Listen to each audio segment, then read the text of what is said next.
అన్న 10 రూపాయలే, 10 రూపాయల నా గోంగూర. అయ్యో 5 రూపాయల. ఈ రైతు బతుకు తెలుసా అనే?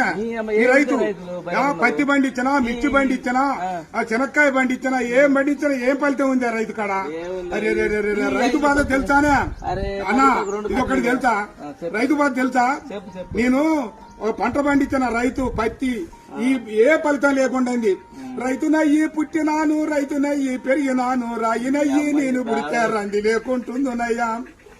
పత్తి పంట నేను ఏతే మిత్తి కన్నా ఎల్లలే. ఏం బతుకు ఏం బతుకు ఈ రైతు బతుకు చూడరా, ఏం బతుకు ఏం బతుకు. అరే మిర్చి పంట నేను ఏతే ఖర్చులన్నా బూడలే. ఏం బతుకు ఏం బతుకు ఈ రైతు బతుకు, ఈ బతుకు నేను బతుకాను. పల్లెరుగా ఎల్లో పలుగురాల చేను కాడ పాములు తెల్లల్లా తిరిగి, ఎద్దులాగా ఎద్దు నాగి, వానగుంటల నీళ్లు దాగి, ముళ్ళ కంచాలెక్కి దూకితే గడ్డి మోపే, గొంగడాయే పెంటగడ్డే పక్కల ఎత్తుని అమ్మ బతుకు. ఏం బతుకు ఏం బతుకన్నా ఈ రైతు బతుకు, ఏం బతుకు? అయ్యా 5 రూపాయలు కడుగుతాను.